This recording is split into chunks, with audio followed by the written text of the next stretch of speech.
Assalamualaikum warahmatullahi wabarakatuh. Alhamdulillahi rabbil alamin. Wassalatu wassalamu ala ashrafil anbiya'i wal mursalin wa ala alihi wa ashabihi ajma'in. Faqala Allah Ta'ala fil Qur'anil Karim, أعوذ بالله من الشيطان الرجيم بسم الله الرحمن الرحيم إن الذين آمنوا والذين هاجروا وجاهدوا في سبيل الله أولئك يرجون رحمة الله والله غفور رحيم.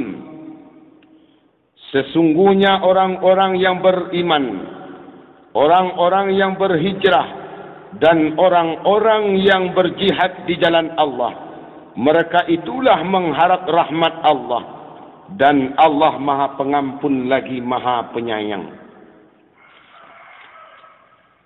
Saudara-saudara kaum muslimin rahimakumullah, Muharram adalah awal tahun Hijriah.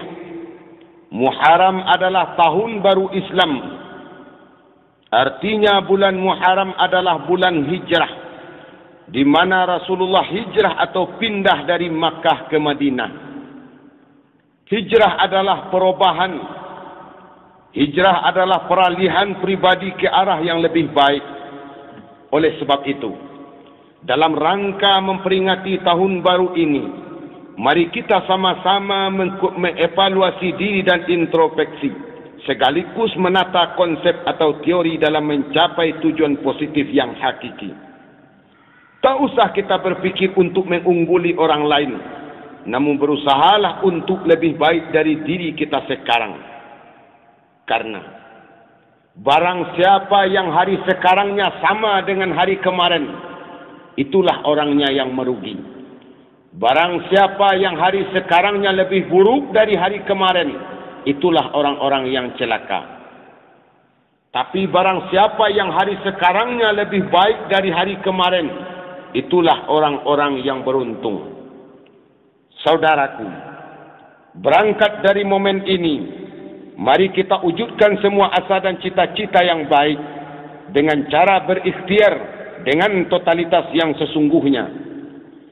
Karena tanpa tindakan nyata, semua hanyalah khayalan belaka. Bukankah satu aksen lebih baik dari 1000 teori?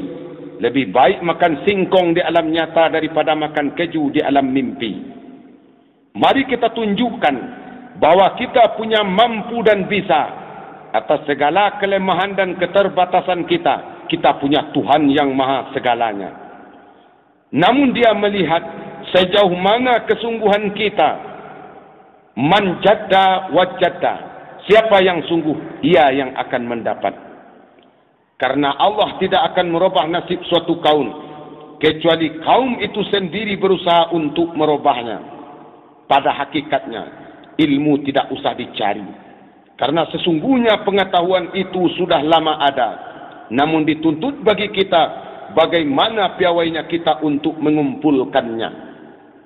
Jika semua itu tertata dengan rapi dalam bentuk tindakan nyata, insya Allah semua akan indah pada waktunya. Saudaraku, hari ini, bulan ini, tahun ini adalah dua momen yang sangat berarti bagi umat Islam dan bangsa Indonesia. Kenapa? Karena pada hari ini, di bumi pertiwi ini, kita umat Islam merayakan dua hari yang sangat bersejarah bagi umat Islam di Indonesia, yaitu Tahun Baru Hijriah dan Hari Kemerdekaan Bangsa Indonesia. Kalau boleh kita beranalogi, momen ini bagaikan dua sayap yang dapat mengantarkan kita mengarungi seantero alam sampai pada puncak kejayaan. Tapi sebaik apapun kesempatan yang Tuhan berikan, tidak akan baik bagi orang yang menyia-nyiakannya. Kesempatan bukan ditunggu, tapi diciptakan. Begitu kata Bung Karno. Ida'atul fursah gussah. Menyia-nyiakan kesempatan akan tersedak. Begitu orang Arab mengatakan. Pikir dahulu pendapatan sasaku dian tak paguno.